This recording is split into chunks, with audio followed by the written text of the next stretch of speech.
యెషయా 66:13, ఒకని తల్లి వారిని ఆదరించినట్లు నేను మిమ్మల్ని ఆదరిస్తా అన్నాడు. నిన్ను సృజించిన దేవుడు, నీకు ఈ ప్రపంచంలో ఎవరికీ కలవకుండా ఏర్పాటు చేసిన వేలుముద్ర ఇచ్చిన దేవుడు, నీ కంట్లో అద్భుతమైన ఐరిస్ పెట్టి అది ఈ ప్రపంచంలో ఏ వ్యక్తితో కూడా కలవకుండా అంత స్పెషల్ గా మిమ్మల్ని కలుగు చేసిన దేవుడు మీకు తోడై ఉన్నాడు.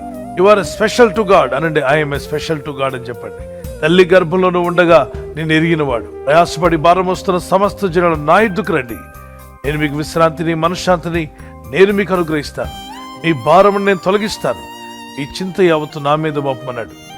మీ భారం ప్రభు మీద మోపండి. మీరు ఒంటరి వారు కారు. అందరూ నిన్ను విడిచిపోయినా నువ్వు ఒంటరివాడు కావు. నీ దేవుడు నిన్ను విడివాడు, ఎడబాయుడని మీకు మీరే ధైర్యం చెప్పుకోండి. వాక్యం తీసుకుని నా ప్రాణమా అని దావీదు భక్తులు పలికినట్టుగా మీ ప్రాణంతో మీరు మాట్లాడండి.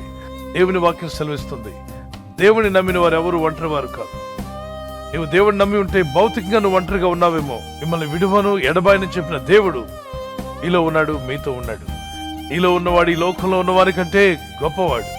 కాబట్టి నేను ఒంటరిని అని చెప్పే ప్రసక్తే లేదు. ఆ మాట మీరు చెప్పవద్దు. మీరు దేవుని యందు భయభక్తి కలిగి ఉన్నారా? యేసుక్రీస్తుని మీరు సురక్షణగా అంగీకరించారా? అయితే మీ జీవితంలో ఎప్పటికీ మీరు ఒంటరి వారు కారు. మీ కన్నీళ్లు తుడిచివేస్తాడు, మీ దుఃఖంను సంతోషంగా మారుస్తాడు, మీ అంగలార్పులను నాట్యంగా మార్చగల దేవుడు. దేవుని యందు భయభక్తి కలిగి ప్రార్థన చేయండి. యేసుక్రీస్తు ప్రభువా, నా హృదయంలోకి రమ్ము, నా ఆత్మను రక్షించము, నా పాపాలను క్షమించు అని ప్రార్థన చేయగలిగితే ఇప్పుడే తక్షణమే ప్రభు మీ హృదయంలోకి వచ్చి మీలో ఉండి మీ మనసుకు మీ గుండెకు తగిలిన ప్రతి గాయమును మాన్పివేసి మీ దుఃఖమును సంతోషంగా మార్చి మీకు నిబ్బరమైన మనసును అనుగ్రహించి తన జీవ మార్గంలో నడిపించడానికి ప్రభు సిద్ధంగా ఉన్నాడు. ఆ ప్రభుని ఆహ్వానిస్తారా? ప్రార్థన చేసుకుందాం. కళ్ళు మూసుకోండి. పరిశుద్ధమైన మా పరలోకపు తండ్రి, మీ ప్రజలుగా మేము చేస్తున్న మా ప్రార్థనలు మీరు వింటున్నారు. ప్రతిదినం మీ కృపావార్తను మాకు ఇచ్చి మమ్మల్ని బలపరుస్తున్నారు. అవును తండ్రి, మేము ఎవరూ ఒంటరి వారం కాదు. ఈ లోకంలో కొన్ని పరిస్థితులు, కొన్ని స్థితిగతులు కొందరిని ఒంటరివారుగా చేసినప్పటికీ ఆ ఒంటరితనంలో నీవు మాతో కూడా ఉంటానని, విడవక ఎడబాయిక నడిపిస్తానని వాగ్దానం చేశాను. ఆ దుఃఖమును సంతోషంగా మారుస్తాన్నావు, ఆ అంగలార్పం నాట్యంగా మారుస్తాన్నావు.